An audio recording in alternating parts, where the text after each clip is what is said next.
خطبہ جمعہ کا موضوع ہے بیت المقدس کی حفاظت اور ہماری ذمہ داریاں،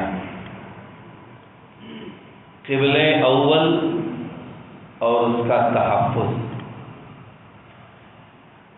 ویسے آج کے جمعہ کا موضوع تھا محبت رسول پارٹ 3، لیکن حالات کو دیکھتے ہوئے میں نے آج کے جمعہ کا عنوان اس کو منتخب کیا ہے۔ انشاءاللہ محبت رسول پارٹ 3 میں اگلے جمعہ کو بیان کیا جائے گا۔ اسلامی بھائیوں، جیسا کہ ہم اور آپ تقریباً 8-10 دنوں سے یہ دیکھ رہے ہیں، اپنے موبائل میں یا نیوز پیپر میں پڑھ رہے ہوں گے یا نیوز میں ہم سن رہے ہوں گے کہ اس وقت اسرائیل فلسطین کے اوپر بالکل بمباری کر رہا ہے، جنگ چھڑی ہوئی ہے۔ کتنے فلسطینی مسلمان بھائی ہیں جو شہید ہو گئے، ان کی بیویاں بیوہ ہو گئیں، بچے یتیم ہو گئے، کتنے زخمی ہو گئے، کتنوں کے گھر تباہ ہو گئے۔ یعنی فلسطین میں اس وقت ایک قیامت برپا۔ وہاں کی داستان اس وقت آپ دیکھتے ہوں گے موبائل میں، تو ایک عجیب داستان ہے میرے بھائیوں۔ ایک دم سے حالات سازگار نہیں ہیں، ان کے اوپر جو ظلم کیا جا رہا ہے، جو ستایا جا رہا ہے، ہم اور آپ کے نگاہوں کے سامنے۔ آئیے ہم اس سے پہلے کہ ہماری کیا ذمہ داری کچھ بنتی ہے، بیت المقدس کی فضیلت کیا ہے، سرزمین فلسطین یا ملک شام کی فضیلت کیا ہے، اس کی اہمیت کیا ہے، کچھ اس کے بارے میں ہم باتیں جان لیں تو آپ کو سمجھ میں آئے گا کہ ہاں یہ وہ جگہ بھی ہے جو بہت ہی معزز ہے اور بہت ہی مقدس۔ میرے بھائیوں، یہ فلسطین کی جو سرزمین ہے یہ در حقیقت شام میں واقع ہے، اور یہ ملک شام کو یہ انبیاء کی سرزمین کہا جاتا ہے۔ اللہ رب العزت نے کثرت کے ساتھ بہت سارے انبیاء کرام کو مبعوث فرمایا اس سرزمین کے اوپر، بلکہ بہت سارے دیگر جگہ مقامات سے کئی انبیاء نے تو ہجرت کر کے اپنا مسکن اسی مقام کو چنا، یعنی اسی جگہ پر آ کر کے انہوں نے قیام کیا۔ اس میں سے ہمارے پیغمبر حضرت ابراہیم علیہ السلام ہیں، حضرت اسحاق علیہ السلام، حضرت یعقوب علیہ السلام، حضرت یوشع علیہ السلام، یہ سب نے اپنا مسکن اسی جگہ کو بنایا۔ بلکہ حضرت موسیٰ علیہ السلام نے تو اللہ رب العزت سے اپنے موت کے لیے بھی دعا مانگی تھی کہ اللہ میری موت آئے تو بیت المقدس میں آئے، اس سرزمین کے اوپر آئے۔ یہ اس سرزمین کی فضیلت۔ جب یہودیوں نے عیسیٰ علیہ السلام کے قتل کی سازش کی، پلاننگ کی، تو اللہ تعالیٰ نے عیسیٰ علیہ السلام کو زندہ آسمان کے اوپر اٹھا لیا، اور قیامت کے قریب اسی سرزمین کے اوپر دوبارہ حضرت عیسیٰ علیہ السلام کا نزول بھی ہوگا۔ ہمارے آخری پیغمبر جناب محمد رسول اللہ صلی اللہ علیہ وسلم کی ولادت اور بعثت اگرچہ مکہ میں ہوئی، لیکن معراج کے موقع پر اللہ رب العزت نے میرے نبی کو بھی بیت المقدس کی سیر کرائی۔ لہذا یہ بیت المقدس جو ہے اس روئے زمین کے اوپر اللہ رب العزت کا دوسرا گھر ہے۔ ہم اور آپ کو معلوم ہونا چاہیے، بخاری کی حدیث اٹھائیے، آپ پڑھیے، 3366 نمبر کی حدیث ہے۔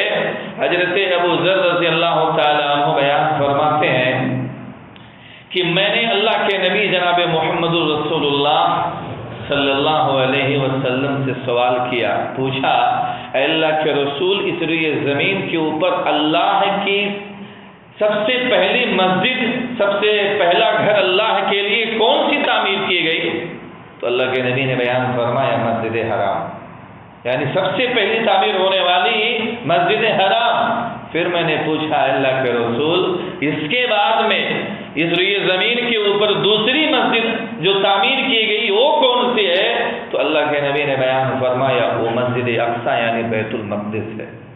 پھر میں نے سوال کیا کہ اللہ کے رسول، ان دونوں کے درمیان یعنی بیت المقدس، مسجد اقصی اور مسجد حرام کے درمیان میں، دونوں کے درمیان میں کتنے سال کا فاصلہ تھا بننے کا؟ تو آپ صلی اللہ علیہ وسلم نے بیان فرمایا 40 سال، یعنی مسجد حرام کے 40 سال کے بعد میں اللہ رب العزت کے حکم سے ایک پیغمبر نے مسجد اقصی بیت المقدس کو بنایا. میرے بھائیو، یہ وہ سرزمین ہے جو بہت ہی بابرکت ہے، بہت ہی مقدس والی سرزمین ہے. اللہ رب العالمین نے بہت سارے انبیاء کرام کو اسی سرزمین کی طرف ہجرت کر جانے کا حکم دیا کہ تم اسی سرزمین کے اوپر چلے جاؤ. اللہ نے قرآن میں بیان فرمایا، پارہ نمبر 17 سورہ نمبر 21 سورہ انبیاء آیت نمبر 71 کے اندر 71 کے اندر وَنَجَّيْنَاهُ وَلُوطًا إِلَى الْأَرْضِ الَّتِي بَارَكْنَا فِيهَا لِلْعَالَمِينَ. ہم نے حضرت ابراہیم علیہ السلام کو، حضرت لوط علیہ السلام کو ان کی قوم سے نجات دے کر کے اسی سرزمین کی طرف لے آئے. یعنی یہی بیت المقدس فلسطین کی طرف ہم ان کو لے کر کے آئے، جس میں ہم نے تمام جہان والوں کے لیے برکت نازل کی. اس سرزمین کی یہ فضیلت میرے بھائیو. عیسیٰ علیہ السلام اور ان کی ماں مریم کو اللہ رب العالمین نے اسی سرزمین کے اوپر بسایا. قرآن اس بات پر گواہ ہے. آپ قرآن اٹھائیے، پارہ نمبر 18 سورہ نمبر 3 سورۃ المومنون آیت نمبر 50. وَجَعَلْنَا ابْنَ مَرْيَمَ وَأُمَّهُ آیَةً وَآوَيْنَاهُمَا إِلَىٰ رَبْوَةٍ ذَاتِ قَرَارٍ وَمَعِینٍ. کہ ہم نے اس مریم کے بیٹے عیسیٰ علیہ السلام کو اور ان کی والدہ یعنی ان کی ماں کو اسی ایک، اللہ نے کہا کہ ہم نے اپنی قدرت کی ایک نشانی ان کو بنا دیا، اور ہم نے ان کو ایک بلند مقام، ایک بلند ٹیلے کی طرف ان کو ٹھہرایا، جو بہت ہی اِلیٰ رَبْوَةٍ ذَاتِ قَرَارٍ وَمَعِینٍ ہے، جو بہت اطمینان والی جگہ ہے اور چشمے والی جگہ ہے. یہ بہت پرسکون جگہ ہے. حافظ ابن کثیر رحمہ اللہ علیہ لکھتے ہیں، یہاں اِلیٰ رَبْوَةٍ جو لفظ آیا ہے، ہم نے ایک بلند مقام، بلند ٹیلے کی طرف ان کو ٹھہرایا. اس سے مراد بیت المقدس ہی ہے. یعنی اللہ رب العزت نے عیسیٰ اور ان کی ماں کو بیت المقدس کے پاس میں ہی ٹھہرایا. میرے بھائی، بیت المقدس کی جانکاری کے لیے ہم اور آپ کو یہ معلوم ہونا چاہیے کہ بیت المقدس یہ مسلمانوں کا سب سے پہلا قبلہ تھا. یہ بیت اللہ سے پہلے یعنی خانہ کعبہ سے پہلے مسلمانوں کا جو قبلہ تھا سب سے پہلے وہ کیا تھا؟ یہ بیت المقدس ہی تھا. دلیل بخاری کی حدیث نمبر 4486. حضرت براء ابن عازب رضی اللہ تعالیٰ عنہ بیان فرماتے ہیں کہ اللہ کے نبی جناب محمد رسول اللہ صلی اللہ علیہ وسلم 16 یا 17 ماہ تک بیت المقدس کی طرف آپ رخ کر کے نماز پڑھتے رہے. کتنا؟ 16-17 مہینے تک آپ اسی کی طرف بیت المقدس کی طرف منہ کر کے نماز پڑھتے رہے. لیکن میرے نبی کی یہ چاہت تھی کہ قبلہ خانہ کعبہ بیت اللہ ہو جائے، تو اللہ تعالیٰ نے بعد میں قبلے کے تبدیلی کرنے کا حکم دے دیا. اور ایک دن اللہ کے حکم سے عصر کی نماز میں اللہ کے رسول بیت اللہ کی طرف منہ کر کے نماز پڑھ رہے تھے، اور آپ کے ساتھ دوسرے بھی بہت سارے صحابہ کرام نے نماز پڑھی. تو انہی صحابہ کرام میں سے ایک صحابی مدینہ کی طرف گزر رہے تھے. مدینہ کے قریب ایک مسجد کے پاس سے گزرے تو دیکھا کہ وہاں کے لوگ ابھی بیت المقدس کی طرف منہ کر کے ہی نماز پڑھ رہے تھے. تو انہوں نے اسی موقع پر کہا کہ میں اللہ کا نام لے کر کے گواہی دیتا ہوں کہ میں نے اللہ کے رسول صلی اللہ علیہ وسلم کے پیچھے مکہ کی طرف یعنی خانہ کعبہ کی طرف منہ کر کے میں نے نماز پڑھی. تو لوگ عصر کی نماز میں اسی وقت انہوں نے اپنا قبلہ چینج کر لیا. وہ اسی رکوع کی حالت میں ہی وہ اپنا قبلہ بیت اللہ کی طرف وہ کر لیے. لیکن بعد میں جب نماز سے وہ فارغ ہوئے تو لوگ کہنے لگے کہ قبلہ کی جو تبدیلی کا حکم آ گیا ہے، ہمارے وہ مسلمان بھائی جو قبلہ تبدیل ہونے سے پہلے انتقال کر گئے ہیں، ہم ان کے بارے میں کیا کہیں کہ ان کی نمازیں قبول ہوئی کہ نہیں ہوئی؟ یہ سوال کرنے لگے. تو میرے بھائیو، اسی موقع پر اللہ تعالیٰ نے قرآن کریم کی آیت نازل کی، وَمَا كَانَ اللَّهُ لِيُضِيعَ إِيمَانَكُمْ إِنَّ اللَّهَ بِالنَّاسِ لَرَءُوفٌ رَحِيمٌ. اللہ ایسا نہیں ہے کہ تمہاری عبادتوں کو ضائع کر دے. اس سے پہلے قبلہ بیت المقدس تھا، وہی صحیح تھا، وہی درست تھا، تم نے اس کی طرف منہ کر کے نماز پڑھی، اللہ تمہاری عبادتوں کو ضائع نہیں کرے گا. یا اس سے پہلے جو اس طرف منہ کر کے نماز پڑھ کر کے انتقال کر گئے، ان کی عبادات میں کوئی کمی نہیں آئی. میرے بھائیوں، تو اللہ نے یہ آیت نازل کر کے کہا اللہ ان کے عبادتوں کو ضائع نہیں کرے گا۔ تو ہم اور آپ کو یہ معلوم ہوا کہ بیت المقدس سے مسلمانوں کا پہلا قبلہ تھا۔ بیت المقدس میرے بھائیوں، اس کی فضیلت یہ ہے کہ اس کی طرف ہم اور آپ ثواب کی نیت رکھتے ہوئے سفر کر سکتے ہیں۔ سفر کرنا جائز، دنیا میں ثواب کی نیت سے سفر کرنا اسپیشل جائز نہیں ہے، بہت کم مقامات، لیکن جن مقامات کی طرف اسپیشل ثواب کی نیت سے سفر کرنے کی اجازت ہے ان میں سے ایک اعزاز بیت المقدس کو بھی حاصل ہے۔ آپ اس کی طرف بھی ثواب کی نیت حاصل کر کے سفر کر سکتے ہیں میرے بھائیوں۔ کیوں؟ بخاری کی حدیث ہے، 1189 نمبر کی حدیث ہے، اللہ کے نبی جناب محمد رسول اللہ صلی اللہ علیہ وسلم نے ارشاد فرمایا لا تشد الرحال الا الى ثلاثه مساجد المسجد الحرام ومسجد الرسول صلی اللہ علیہ وسلم ومسجد الاقصی۔ 3 مساجد کے علاوہ کسی اور مسجد کی طرف ثواب کی نیت کے رکھتے ہوئے سفر کرنا جائز نہیں۔ صرف 3 مسجد ایسی ہے کہ ہم ثواب کی نیت رکھتے ہوئے خصوصی طور پر ان مسجد کی طرف ہم سفر کر کے جا سکتے ہیں۔ ان میں سے سب سے پہلے نمبر پر جو ہے مسجد حرام۔ میرے بھائیو، ہم اور آپ عمرہ کرنے کے لیے جو جاتے ہیں ہماری نیت یہ ہوتی ہے کہ مسجد حرام کی طرف ہم اور آپ وہاں جا کر کے نماز پڑھیں گے۔ تو مسجد حرام پہلا ہوا، دوسرا مسجد رسول، مسجد رسول سے مراد مسجد نبوی، اور تیسرا مسجد اقصی یعنی یہی بیت المقدس ہے میرے بھائیو۔ تو بیت المقدس کو بھی یہ اعزاز حاصل ہے کہ کوئی آدمی اگر سفر کرنا چاہے ثواب کی نیت سے تو یہاں وہ سفر کر سکتا ہے، اس کے لیے جائز ہے، درست ہے میرے بھائیو۔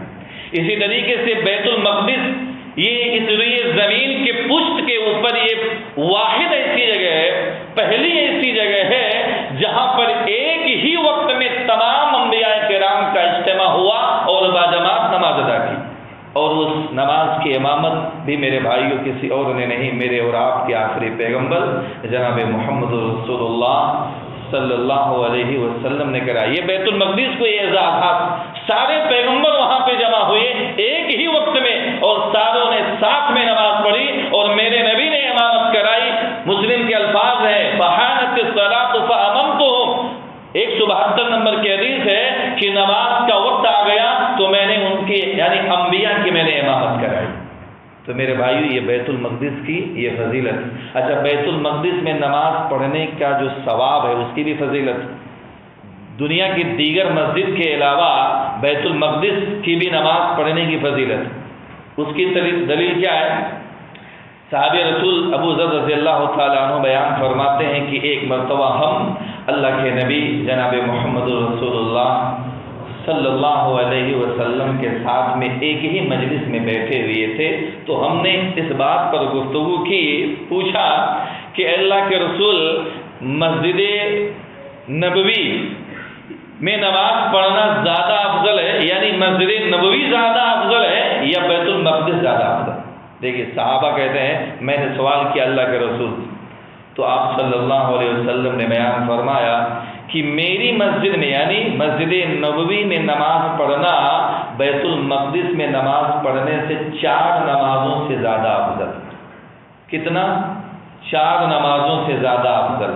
پھر آپ نے یہ بھی کہا کہ بیت المقدس بھی بہترین نماز کی جگہ ہے۔ ایک وقت ایسا بھی آنے والا ہے کہ اگر کسی آدمی کے پاس گھوڑے کے رسی کے برابر بھی زمین کا اتنا ہی ٹکڑا ہوگا جہاں سے وہ بیت المقدس کی زیارت کر سکے تو اس کے لیے بیت المقدس کا ایک نظر دیکھنا دنیا اور دنیا کی تمام چیزوں سے بھی زیادہ افضل ہوگا۔ میرے بھائیو، اب یہاں پر سمجھنے کی ایک بات یہ ہے کہ ہم اور آپ یہ سمجھے کہ اگر ہم مسجد حرام کے اندر نماز پڑھتے ہیں اور دنیا کی تمام مسجدوں میں نماز پڑھتے ہیں، مسجد نبوی و مسجد اقصی کو چھوڑ دے، دنیا کی دیگر مسجدوں میں، تو دنیا کی دیگر مسجدوں سے ایک نماز مسجد حرام میں پڑھنا 1,00,000 نماز سے افضل۔ میرے بھائیو، یہ فضیلت ہے مسجد حرام۔ ہم یہاں ایک نماز پڑھے ہیں، وہاں پر ایک نماز مسجد حرام میں پڑھ لیں تو ہم کو 1,00,000 نماز کا زیادہ ثواب ملے گا، اس سے بھی افضل ہے، اور مسجد نبوی میں ایک نماز پڑھنا دنیا کی تمام مساجد سے کتنا زیادہ ہے؟ 1000 نماز افضل۔ مسجد نبوی میں 1000 افضل ہے۔ تو اللہ کے نبی نے جو بیان فرمایا کہ میری مسجد میں نماز پڑھنا مسجد اقصی سے 4 نمازوں سے افضل ہے، تو مسجد اقصی میں ایک نماز پڑھنا دنیا کی تمام مسجدوں سے 250 نماز افضل، 250 میرے بھائیو۔ یہ فضیلت ہے میرے بھائیو، جو اس وقت فلسطین کے اندر بیت المقدس جو واقع ہے اس کے اندر بھی نماز پڑھنے کی وہ فضیلت ہے جس پر آج یہودی قبضہ کرنا چاہتا ہے، اس پر اٹیک کر رہا ہے، حملے پہ حملہ کر رہا ہے میرے بھائیو۔ بیت المقدس میں نماز پڑھنا یہ گناہوں کی معافی کا سبب ہے۔ کوئی آدمی اگر وہاں پہ جا کے نماز پڑھے تو اس کے گناہوں معاف ہو جاتے ہیں۔ دلیل ہے میرے بھائیو، آپ حدیث سنیں، ابن ماجہ کی حدیث 1408 نمبر کی حدیث، حضرت عبداللہ بن عمرو رضی اللہ تعالی عنہما بیان فرماتے ہیں کہ جب سلیمان بن داؤد علیہ السلام مسجد بیت المقدس کی تعمیر سے فارغ ہوئے، کس نے؟ سلیمان بن داؤد علیہ السلام جب بیت المقدس بنا کر کے فارغ ہوئے تو انہوں نے اس وقت 3 دعائیں کی تھی، اللہ تعالیٰ سے 3 دعائیں کی۔ پہلی دعا کیا ہے؟ اے اللہ میرے فیصلے تیرے فیصلے کے مطابق درست ہو، صحیح ہو۔ اور دوسری دعا، اے اللہ تو مجھے ایسی بادشاہت عطا کر جو اس کے بعد دوسرے کسی کو نہ ملے۔ اور تیسری دعا انہوں نے یہ بھی کی، اے اللہ اس مسجد میں یعنی بیت المقدس میں جو آدمی صرف نماز پڑھنے کے ارادے سے حاضر ہو، جو آئے، اے اللہ تو اس کو گناہوں سے ایسے پاک کر دے جیسے وہ اس دن گناہوں سے پاک صاف تھا جس دن اس کی ماں نے اس کو جنا۔ یہ 3 دعائیں کیے۔ اللہ کے نبی جناب محمد رسول اللہ صلی اللہ علیہ وسلم نے ارشاد فرمایا کہ سلیمان علیہ السلام کی 2 دعائیں تو قبول ہو گئیں جو قرآن میں اس کا ذکر، یعنی قرآن میں بھی اللہ نے اس کا ذکر کیا ہے کہ اے اللہ میرے فیصلے تیرے فیصلے کے مطابق فَفَهَّمْنَاهَا سُلَيْمَانَ وَكُلًّا آتَيْنَا حُكْمًا وَعِلْمًا۔ اسی طریقے سے دوسری دعا وَلِسُلَيْمَانَ الرِّيحَ عَاصِفَةً تَجْرِي، سلیمان علیہ السلام کو اللہ نے انسانوں کو چھوڑو یعنی جنات پر بھی بادشاہ، ہواؤں پر، دیگر تمام مخلوقات یعنی جانوروں پر، چیونٹیوں پر، سب پر ان کی بادشاہت تھی۔ ایسی بادشاہت اللہ نے ان کو عطا کی جو روئے زمین کے اوپر کسی کو بھی نہیں ملی۔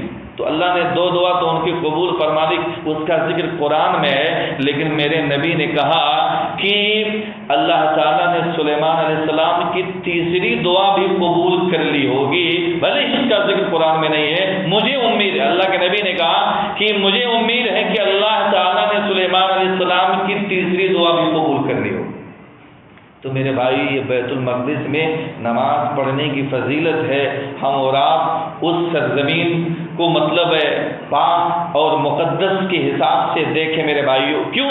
بیت المقدس وہ سرزمین ہے، اس سرزمین کے اوپر دجال نہیں جائے گا۔ دجال جو ہے اس سرزمین کے اوپر وہ نہیں جائے گا۔ 4 مقامات ایسے ہیں جہاں پر دجال نہیں جا سکے گا، ان میں سے ایک جگہ تو مسجد حرام ہے، دوسرا مدینہ ہے، تیسرا کوہ طور ہے، اور چوتھا جو ہے بیت المقدس۔ میرے بھائیو یعنی بیت المقدس، کوہ طور اور مدینہ، یہ مسجد حرام، یہ 4 جگہوں پر دجال نہیں جا سکتا ہے، اس کی انٹری نہیں ہوگی۔ دجال کو حضرت عیسیٰ علیہ السلام جہاں پر آ کر کے قتل کریں گے، فلسطین ہی کے اندر آ کر کے میرے بھائیو قتل کریں گے۔ یہ سرزمین ہے، فلسطین ہی میں آ کر کے حضرت عیسیٰ علیہ السلام قیامت کے قریب دجال کو قتل کریں گے۔ صحیح مسلم کی روایت ہے، 2937 نمبر کی روایت ہے کہ حضرت عیسیٰ علیہ السلام دجال کو ڈھونڈیں گے، دجال کو تلاش کریں گے اور اس کو باب لد کے پاس پا لیں گے اور اس کو پکڑ کر کے وہیں قتل کر دیں گے۔ اور باب لد جو ہے یہ بیت المقدس کے پاس کی جگہ ہے میرے بھائیوں۔ تو فلسطین کے اندر ہی دجال مارا جائے۔ یاجوج ماجوج جو قیامت کے قریب یہ بڑی نشانیوں میں سے یہ بھی ہیں، یہ بھی نکلیں گے۔ تو میرے بھائیوں یاجوج ماجوج کے قتل گاہ یعنی ان کے بھی قتل ہونے کی جگہ یہی فلسطین، یہ بیت المقدس ہی کی جگہ ہوگی۔ وہ بھی حدیث اسی حدیث میں ہے کہ ان کے قتل کی بھی جگہ یہی ہوگی۔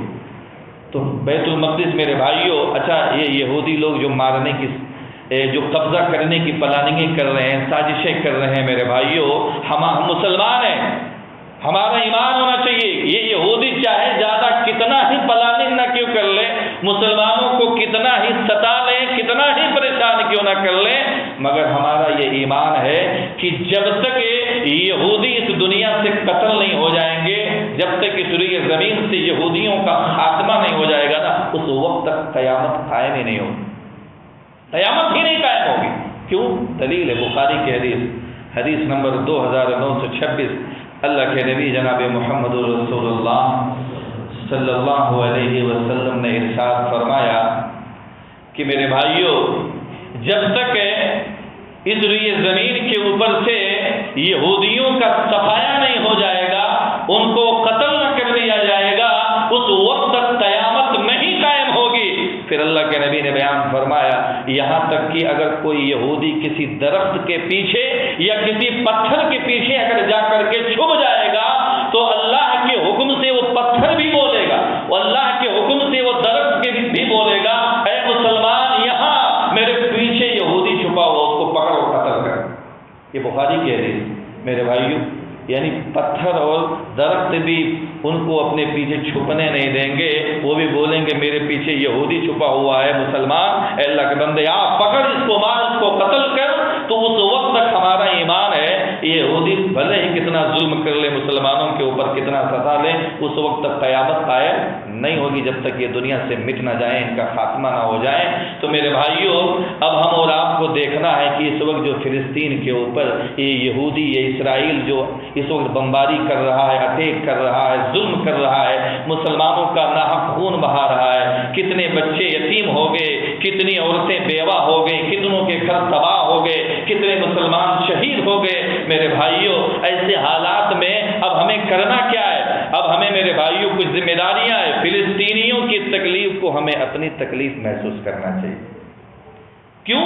وہ ہمارے مسلمان بھائی ہیں۔ اللہ نے قرآن میں کہا سورہ حجرات کی آیت نمبر 10 میں انما المؤمنون اخوہ، تمام مسلمان آپس میں بھائی بھائی ہیں۔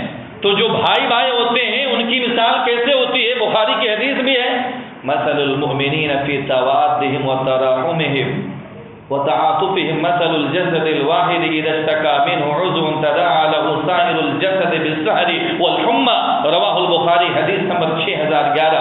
مسلمانوں کی مثال آپس میں ایک دوسرے سے پیار کرنے میں، محبت کرنے میں، شفقت کرنے میں، مہربانی کرنے میں ایک جسم کے مانند کہ جب جسم کے ایک حصے کو کہیں تکلیف ہوتی ہے نا تو اس کے ساتھ پورا جسم بخار کے ساتھ تڑپ اٹھتا ہے، تکلیف پورے جسم کو ہوتی۔ حدیث کا کیا مطلب؟ یعنی پورے دنیا کے مسلمان سب آپس میں بھائی بھائی ہیں۔ آج ہمارے فلسطین کے مسلمان بھائی کے اوپر ظلم ہو رہا ہے، آج ان کے اوپر حملے ہو رہے ہیں، ان کی تکلیف کو ہم اپنی تکلیف سمجھیں میرے بھائیوں، ہم میرے بھائیوں ان کے لیے مدد کریں۔ دوسری ذمہ داری ہماری کیا ہے؟ چلو ہم وہاں نہیں پہنچ سکتے ہیں، کم سے کم ان کے لیے ہم خصوصی دلی دعا تو کر سکتے ہیں۔ میرے بھائیوں ہم ان کے لیے دل سے دعائیں کریں۔ الحمدللہ مسجدوں میں آج تقریباً 2-3 دنوں سے قنوت نازلہ کا اہتمام بھی کیا جا رہا ہے۔ قنوت نازلہ کا اہتمام کیا جائے۔ آپ اپنی عام دعاؤں میں جب بھی اللہ کی بارگاہ میں اپنے ہاتھ کو اٹھائیں تو ان مسلمان بھائیوں کے حق میں بھی دعا کریں میرے بھائیوں۔ ان کی حفاظت کی ذمہ داری کی آپ کی بھی بنتی ہے کہ ان کے حق میں دعا کریں میرے بھائیوں۔ تو ہم خصوصی طور پر دل سے ان کے حق میں دعا کریں، ہماری ذمہ داری بنتی۔ اسی طریقے سے ہم ان کی مدد کریں میرے بھائیوں۔ مسلمانوں کی ایک ذمہ داری یہ بھی ہے کہ ہم اپنے فلسطینی مسلمان بھائیوں کی مدد کریں۔ کیوں؟ میرے بھائیوں المسلم اخو المسلم، ایک مسلمان دوسرے مسلمان کا بھائی ہے۔ بخاری کی حدیث 2442 نمبر کی حدیث ہے لا یظلمہ ولا یسلمہ، میرے نبی نے بیان فرمایا کہ مسلمان ایک دوسرے پر ظلم نہیں کرتا ہے اور نہ ہی اس کو دوسروں کے حوالے کرتا ہے۔ ومن کان فی حاجت اخیہ، اور جب مسلمان اپنے مسلمان بھائی کی ضرورتوں کو پورا کرتا رہتا ہے تو اللہ تعالیٰ بھی اس کی ضرورتوں کو پورا کرتا ہے، اور جب مسلمان اپنے مسلمان بھائی کی کوئی ایک پریشانی کو دور کرتا ہے تو اللہ تعالیٰ اس کی قیامت کی ایک پریشانیوں میں سے ایک پریشانی کو دور کر دیتا ہے۔ آج اگر فلسطینی مسلمان بھائی پر ظلم ہو رہا ہے تو میرے بھائیوں ہم ان کی مدد کریں، ان کے حق میں دعا کریں، اور جو بھی طریقے سے ہم ان کی مدد کر سکتے ہیں، یعنی یہودیوں کے سامان کا ہم بائیکاٹ بھی کر سکتے ہیں، ان کی سامانوں کی لسٹ بنائی جائے کہ ہم ان کے سامانوں کو نہیں لیں گے، نہیں خریدیں گے، نہیں استعمال کریں گے۔ میرے بھائیوں ہماری ذمہ داری یہ بھی ہے، مسلمانوں کی ذمہ داری ہے کہ ہم ظلم کے خلاف آواز اٹھائیں، کیونکہ ایک ہوتا ہے ظالم کی مدد کرنا، ایک ہوتا ہے ظلم کو دیکھ کر کے خاموش رہنا، یہ بھی ظلم ہے۔ اگر کہیں ظلم ہو رہا ہے، آپ کے اوپر کوئی ظلم کر رہا ہے، کوئی اس کو دیکھ کر کے خاموش ہے نا، تو یہ بھی ایک ظلم ہے میرے بھائیوں۔ آج ان کے اوپر اگر ظلم ہو رہا ہے تو ہم ان کے خلاف آواز اٹھائیں۔ میرے بھائیوں ہماری یہ ذمہ داری بنتی ہے۔ قرآن سورہ انفال کی آیت ہے، آیت نمبر 25، وَاتَّقُوا فِتْنَةً لَا تُصِيبَنَّ الَّذِينَ ظَلَمُوا مِنْكُمْ خَاصَّةً، تم اس فتنے سے ڈرو، اس آزمائش سے ڈرو جس کی مار، جس کا عذاب صرف انہی لوگوں کو نہیں پہنچے گا جنہوں نے ظلم کیا۔ یعنی میرے بھائیوں اگر جو ظلم کرتے ہیں صرف انہی لوگوں کے اوپر نہیں پہنچے گا، اس فتنے سے ڈرو، یعنی ہمیں اس کے خلاف آواز اٹھانا ہے، ان کی مدد کرنا ہے، ان کے حق میں دعا کرنا ہے، جو بھی ہم فائدہ پہنچا سکتے ہیں میرے بھائیوں ان کے حق میں ہم کو کرنا چاہیے۔ تو آج کل ہم اور آپ قنوت نازلہ کا اہتمام مسجدوں میں کیا جا رہا ہے تقریباً، اور ہم بھی جب بھی دعا کریں تو میرے بھائیوں خصوصی طور پر ان کے حق میں دعا کریں، ہر طرح سے مدد کرنے کی کوشش کریں۔ اللہ سے میں دعا کرتا ہوں کہ اللہ رب العزت تو ہمارے فلسطینی مسلمان بھائیوں کی حفاظت فرما، اللہ بیت المقدس کی حفاظت فرما، اللہ وہاں پر جو ظلم ہو رہا ہے اللہ تو ان یہودیوں پر اللہ ان کو لعنت، ان کے اوپر لعنت برسا، اللہ ان یہودیوں کو تو غارت کر دے۔ اللہ جو بھی مسلمانوں کے خلاف اس طرح کی بری پلاننگ کرتے ہیں اللہ تعالیٰ تو ان کی پلاننگیں ناکام کر دے۔ اللہ ہم سب لوگ گنہگار ہیں، ہم سب لوگوں کے گناہوں کو معاف فرما، اللہ ہم سب لوگوں کو جنت الفردوس کے اندر جگہ دے، اللہ ہم تمام لوگوں کو جہنم کے عذاب سے بچائے۔ اللہ ہم میں سے جو بیمار ہیں تو انہیں شفاء کامل کلی عنایت فرما، اللہ ہم میں سے جو تنگ دست ہیں تو ان کے تنگ دستی کو دور فرما۔ آمین۔ بارک اللہ لنا ولکم فی القرآن العظیم ونفعنا وإياكم بالآيات والذکر الحکیم، انہ تعالی جواد کریم ملک بر رؤوف رحیم۔